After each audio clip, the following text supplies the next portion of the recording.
There are a number of different organizations and economists out there saying that they believe that the U.S. Will be paying more than $1 trillion annually in interest payments for the national debt by 2030, 2033, whatever. No, not by 2030, maybe even by the end of this year, but certainly by next year, the interest tab, assuming just a Fed 5% rate, right? Fed funds rate, which we're going to be at, in March, or, the Fed's going to hike rates another 50 basis points or so. That's what it says.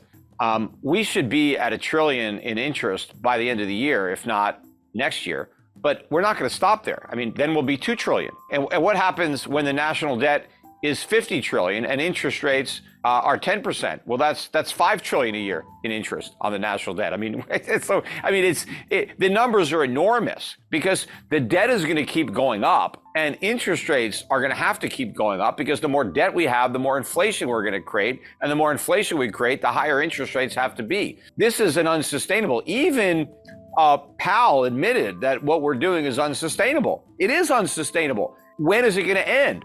Only when there's a crisis, and a crisis is coming because the politicians will not act in advance of a crisis to avert one. They will wait until there is a crisis, and then they will try to react to the crisis after it happens. And so there will be a debt crisis. The only question is when. And I think it will be a currency crisis as well as a debt crisis, because the response to a debt crisis is to print more money, and that creates the currency crisis.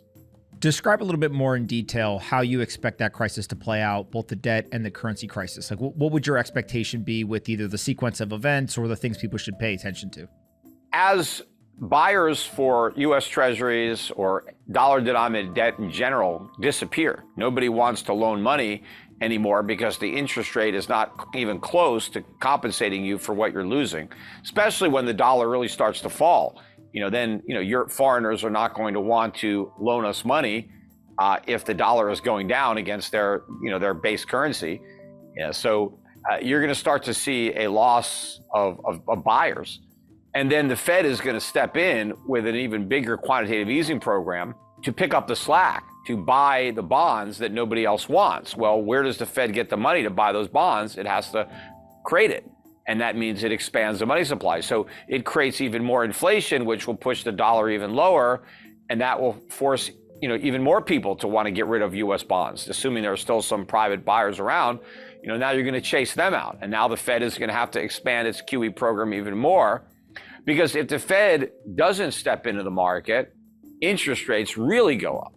Look what happened in 1980 with Volcker. They went up to 20%. They could go higher than that now. I mean, we have a lot more debt now than we had back then. So in theory, rates should go higher now than they were back in 1980.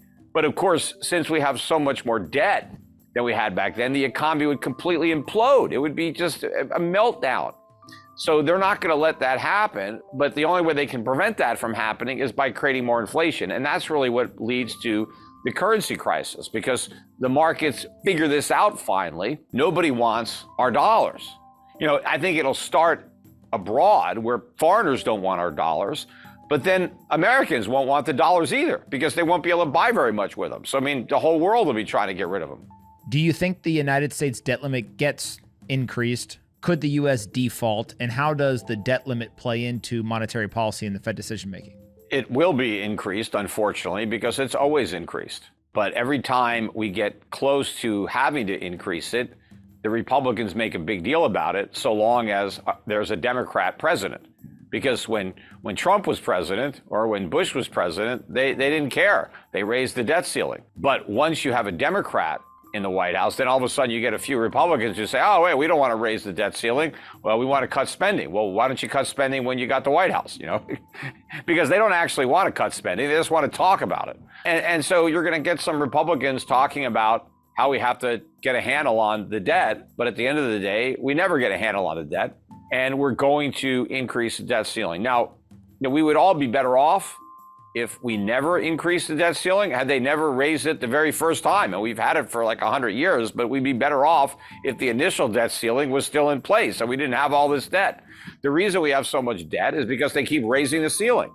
And it's nonsense to say we have to raise the ceiling to pay our bills. If we wanted to pay our bills, we wouldn't have to raise the ceiling. We would just pay our bills. The reason we want to raise the debt ceiling is so we can continue to not pay our bills, so we can go into debt instead of paying our bills. But the problem is paying the bills actually costs money. Nobody wants to pay the bills. The politicians want to keep on kicking the can down the road, so they want to raise the debt ceiling again so that we can continue to not pay our bills and have the debt, national debt, go up to 35 trillion, 40 trillion, 50 trillion, infinity and beyond. But the problem is going to come when we reach a ceiling that we can't raise. And that is the lending ceiling. That is the willingness of the rest of the world to loan us money, because when we hit that ceiling, then we're done. But the crazy part about it is we tell our creditors, if we can't borrow more money, we will default. Well, we're basically telling the creditors that this is a Ponzi scheme, because we're only going to pay back our current bondholders if we find somebody dumb enough to buy new bonds. And then we can take that money and use it to pay off the guys who own our bonds now. But why would you deliberately loan money to a government if they're telling you right off the bat, if we can't borrow more money, we're just going to default and you're never going to get your money back? The politicians should be saying, if we don't raise the debt ceiling, we are going to cut Social Security, we're going to cut Medicare, and we're going to prioritize interest on the national debt. Or we're going to have an emergency tax hike. We're going to raise everybody's taxes so we can pay the debt. No, they don't say that. They say if we can't borrow more money, we're defaulting. So how much longer can this go on? Because default is inevitable. It's only a question of when. Now, of course, the other thing that they can do if they're not going to default, well, they just print. Well, then there's hyperinflation, and that's the same thing. It's actually worse than defaulting.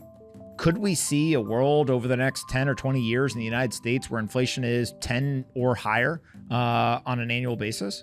I think so, although I don't think our creditors will put up with 10% inflation that many years in a row, especially when the interest rates are well below that and they're really getting killed. But, inflation is a form of default. If the central bank prints a bunch of money and you have 10% inflation and we have a $30 trillion national debt, we've just repudiated 3 trillion of the 30. It is a slow default. That's what it is. It's just a different way of defaulting. You do it through inflation instead of just reducing what you pay. But the impact is the same for the bondholders. Either you get all your money back, but you can't buy as much, or you get less money back, but you can actually buy the same. Let's say there's 10% inflation. If I got 90 cents on the dollar, well, that's the same as getting 100 cents on the dollar with 10% inflation, or I can get 90 cents on the dollar with no inflation. But, prices are going to go up a lot more than 10%. They could double, they could triple, they could quadruple. And that is a huge haircut. The bondholders end up losing 70, 80% or more of the value of what they loaned. And, that's like the government paying off 10 cents on the dollar, 20 cents on the dollar.